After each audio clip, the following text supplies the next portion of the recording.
In this budget, the proposed development measures span 10 broad areas, focusing on Garib, youth, Annadata and Nari. Budget से middle class खुश नजर आ रहा है। सबसे बड़ा कारण सालाना 12 लाख रुपए तक की इनकम का टैक्स फ्री हो जाना है। इससे मिडिल क्लास की जेब में ज्यादा पैसा बचेगा और वह खुलकर खर्च भी कर सकता है। वहीं अब मिडिल क्लास को खुश करने की बारी रिजर्व बैंक ऑफ इंडिया यानी कि आरबीआई की है। अगले कुछ दिनों में रिजर्व बैंक की मॉनेटरी पॉलिसी कमेटी यानी कि एमपीसी की मीटिंग होनी है।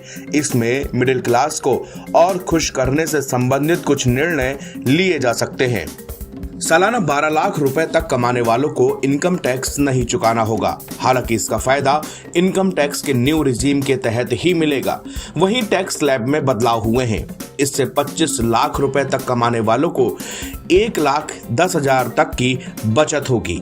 वहीं 18 लाख रुपए की वार्षिक आय वाले व्यक्ति को टैक्स में 70,000 रुपए तक का फायदा होगा। ऐसे में सरकार ने नए टैक्स स्लैब और इनकम टैक्स में छूट देकर मिडिल क्लास को खुश करने की पूरी कोशिश की है। रिजर्व बैंक की एमपीसी मीटिंग 5 से 7 फरवरी तक होगी। इस मीटिंग में रिजर्व बैंक ब्याज दरों में कटौती कर सकता है। अगर ऐसा होता है तो लोगों को बैंक से कम ब्याज दर पर लोन मिलेगा। इसका भी सबसे ज्यादा फायदा मिडिल क्लास को होगा, क्योंकि कम ब्याज दर पर लोन लेने से ईएमआई का बोझ भी कम पड़ेगा।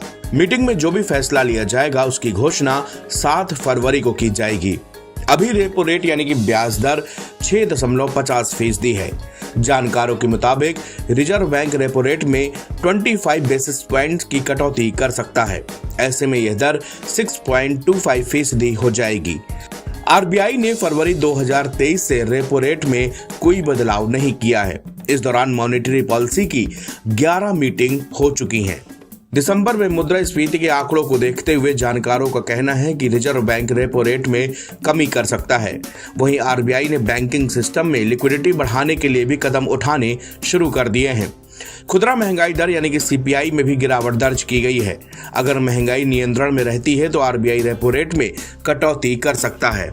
रेपो रेट वह दर होती है जिस पर रिजर्व बैंक दूसरे बैंकों को पैसा उधार देता है।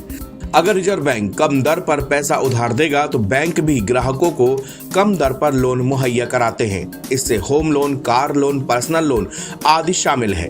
रेपो रेट कम होने से मिडिल क्लास को बहुत बड़ा फायदा पहुंचता है, क्योंकि इसमें ईएमआई का बोझ कम हो जाता है। वहीं दूसरी ओर बाजार में लिक्विडिटी भी बढ़ती है।